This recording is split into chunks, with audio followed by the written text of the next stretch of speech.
Welcome to the Let's Talk Smiles podcast, the show dedicated to helping you live your best life with a smile. And now, sharing inside secrets to a Hollywood smile that will take your confidence level from 0 to 100 by the end of this podcast. Your host, the Queen of Smiles and Dentist to the Stars, Dr. Catrise Austin. Welcome to the Let's Talk Smiles podcast. I am your host, Dr. Catrise Austin, and I am excited to have another episode of Ask Dr. Austin, where we love to get your questions and answer them live. And today I'm going to have a very special guest, my dental lab partner, Gil from Frontier Dental. Let's give him a round of applause. I see Mama B Styling in the building. And listen, today's question is from a patient that I did a porcelain veneer on maybe about 3 years ago. And it looks like she got the bug and she heard about these tooth gems that go into actual teeth, which is the trend, but she decided to have one embedded in her actual porcelain veneer. I don't know if this is going to work out, but here's her question. So, Dr. Austin, without doing research, I decided to get a tooth gem in one of my veneers. Although nothing is wrong with the tooth, currently, I'm concerned about its longevity. Will it affect my veneer? And is it possible to remove it without damaging the veneer? All right, great question. And I think this is going to help a lot of people because I get a lot of questions about getting tooth gems. Now, I don't do them. I don't do them in natural teeth, but I have done them once with Gil from Frontier Dental, and here he is. Welcome, Gil. Thank you very much. Great to be here with you. Oh, thank you so much for coming in. And so, you heard the question. We have a patient that had existing veneers, and she decided, without doing research, to put a gem in the veneer. So let's talk about this. When you've been doing gems in actual veneers for about how long now? We've actually been doing it for about 4 years, but I need to correct that word gems. Okay.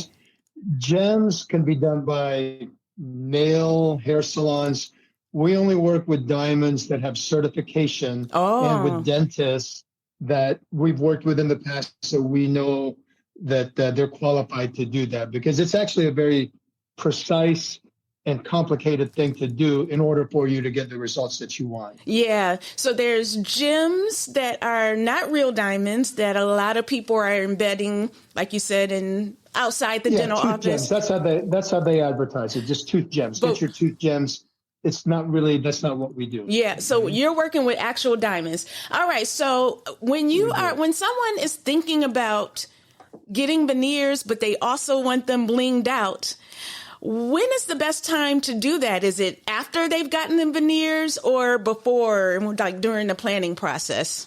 It really should be done in the planning. So if somebody goes to you and says, hey, Dr. Austin, I want some really beautiful white veneers, and I'd like a little bit of bling, I want diamonds embedded in them, either all the way or just in a couple of teeth out, in the back, that's the best time to do it. Because when veneers are made with diamonds, they're actually manufactured, just like a ring setting. They're manufactured knowing that there's a diamond setting going in that veneer. Okay. So to answer your patient's question, if she has an existing veneer and she had a gem put in it, you never know what happened when they either drilled the hole or put the cement in there. There could be a microfracture in the veneer that you don't see, but it's no longer a healthy natural tooth, if you will. I think it was a big risk because my veneers cost a couple $1,000s per tooth. And to take that risk to have someone drilled, if they drilled, and we don't know that if they did, or if they just, is there a way, does it have to be drilled in order for it to adhere?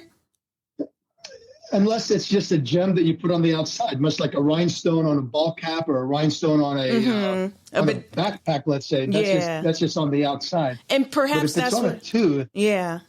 Yeah, if it's on a tooth, more than likely there's a hole that was drilled, depending on who did it. I mean, a qualified dentist could have done it. Yeah. But a hole is drilled in order to accommodate the tooth. Otherwise, you're just drilling something to put it on top of the tooth. Because a diamond usually comes to you're just gluing something. And you could lose it when you brush or anything like that, right? Exactly. You just mentioned a good word, qualified dentist. You have qualifications before now you have doctors. I've sent you a case. You have a doctor in Texas that's just icing people out.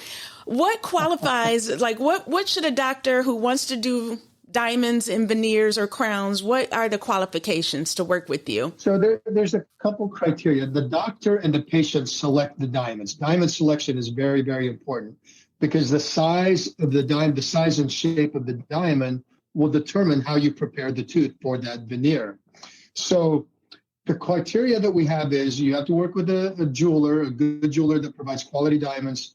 2, the dentist needs to be a Frontier client that has done many cases with us, so you know how to design that exact veneer for the diamond to go inside of it. Wow. So let's be clear.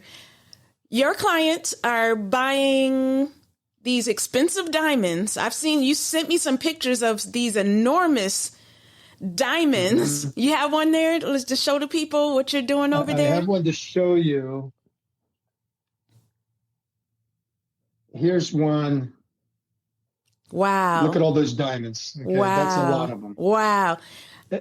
And that's somebody that wanted diamonds on all their teeth. We also have some where it's just one diamond, like I'll show you another picture here.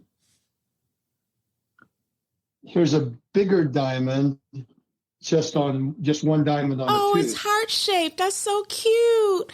For the people who are listening, it is a really, I actually want, can you do that for me? We can hook you up. I mean, there's the Diamond District there in New York, right?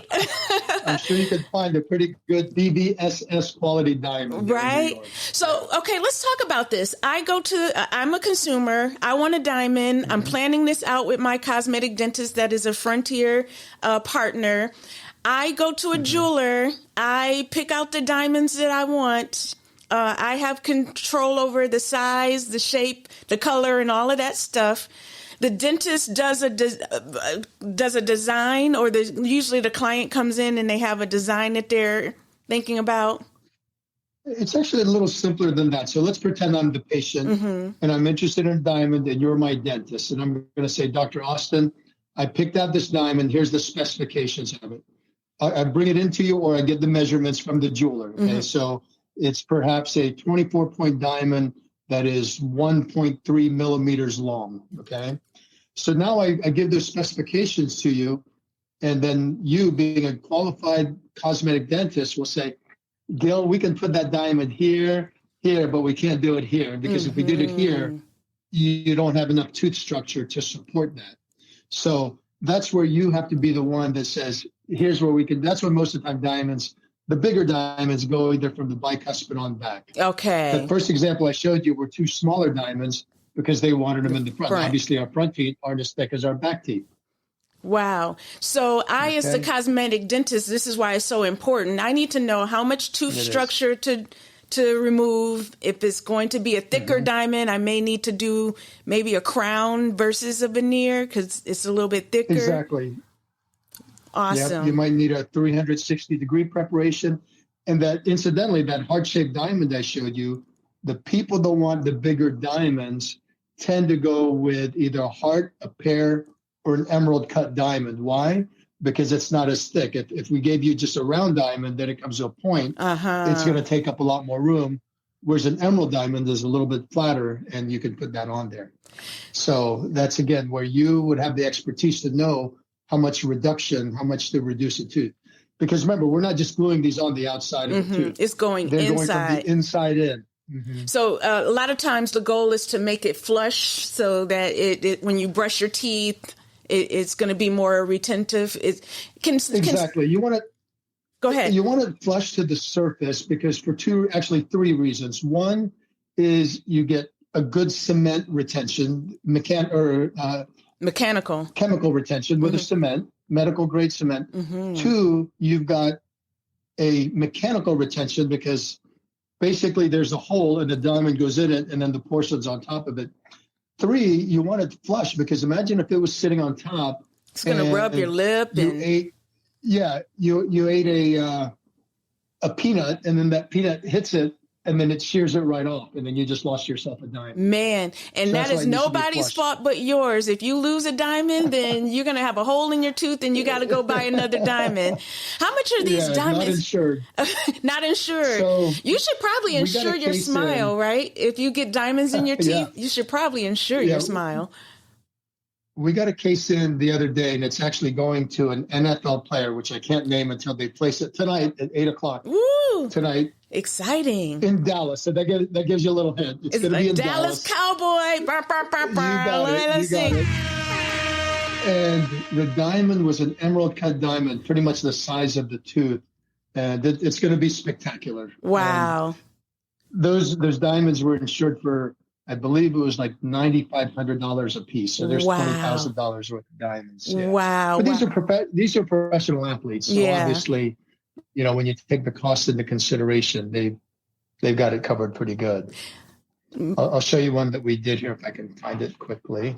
Okay. You said something important while you find that picture. You said medical grade glue. I'm assuming that the people, the hairstylists, the nail technicians, they're not using, when they're doing tooth gems, it's not the same glue. So it's not going to be as retentive. It's not a medical grade cement. So this is a medical grade cement. So for example, and I don't know if I can show. Okay.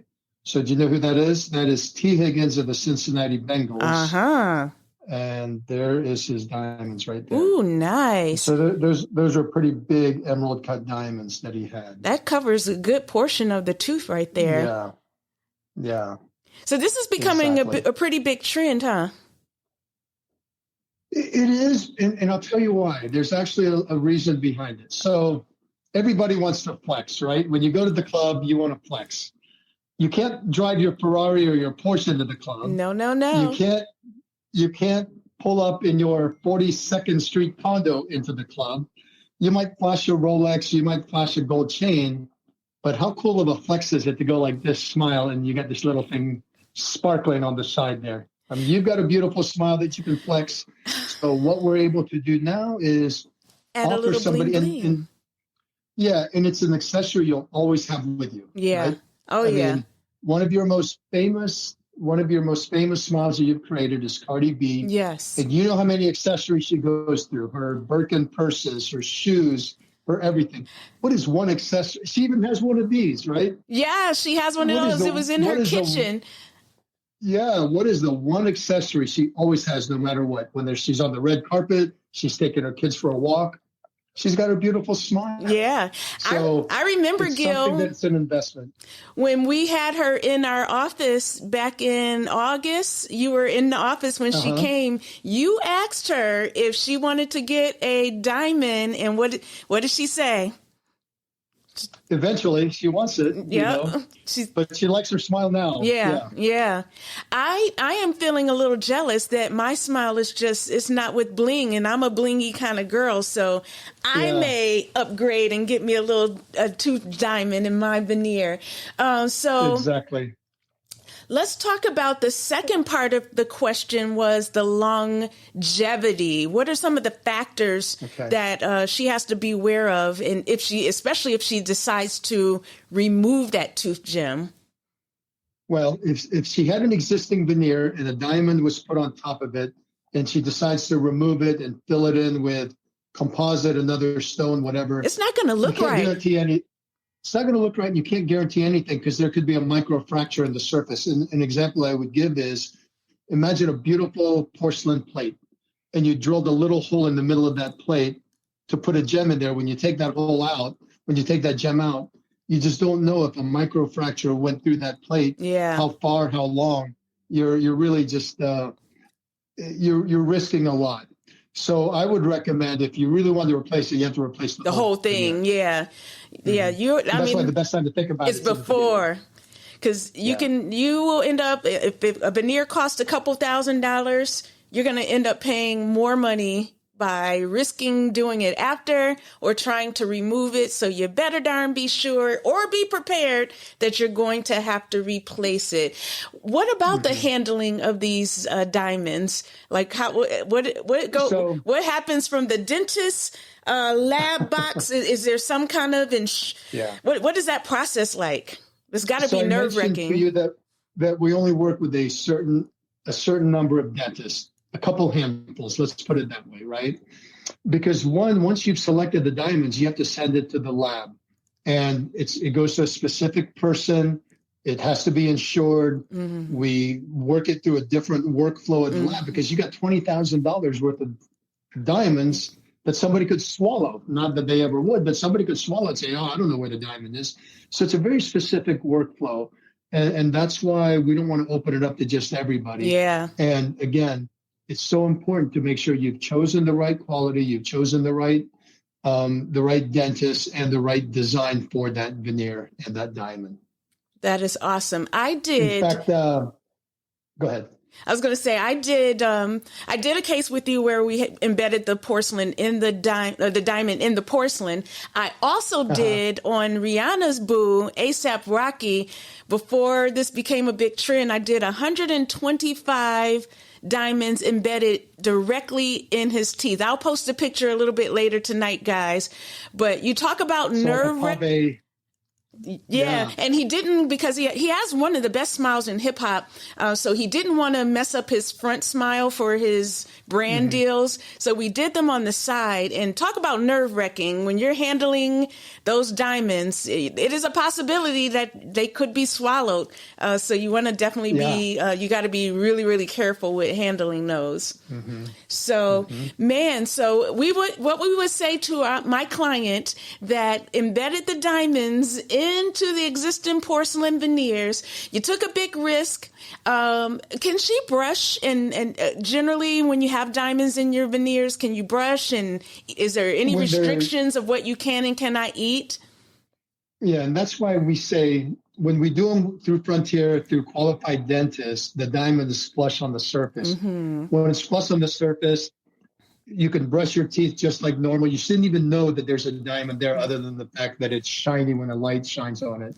You shouldn't even know that, because you don't want any gaps or holes, because then that's where food could get trapped and it would be really hard. Just think of a ring, how dirty a ring could get, right? When you think of a ring in the setting. But in our case, because what we do is provide the space for the diamond that's custom made for that diamond, it's flush on the surface. Now, electric toothbrush, would you say that's too powerful, or just anything, just your regular normal hygiene? Yeah, not at all. Awesome. So here's another picture of a world champion boxer. That's Devin Haney, 30-0. Nice. So if you want to talk about longevity and durability, he gets punched in the face and he's got those diamonds there. And in fact, I had a discussion when I was chairside with him. I go, "Do you ever worry about getting hit?" He goes, "Don't worry, I don't get hit." So just like a champion boxer would say it. I love that. I am going to advise my client to tread lightly. Probably not to remove the diamond or just replace the whole thing when she's ready. And I would be happy to replace it. And I'm sure Frontier would be happy to replace it if need be. But if you decide to do this afterwards, or you get tired of that trend, you can always replace it and go back to your normal, beautiful smile like I have with my Frontier veneers. Right. Thank you so much. Thank you so much. This was a lot of fun. Thank you. I appreciate you. Thank you, Gil. And we're going to continue on to answer your questions. If you guys have a question that you want me to answer live on the Let's Talk Smiles podcast, make sure that you drop a question in my DMs, or you can go to my website, bipsmiles.com, and I will answer your question live. You may be the next episode of the Let's Talk Smiles podcast. All right, guys. Until next time. Goodbye. Bye.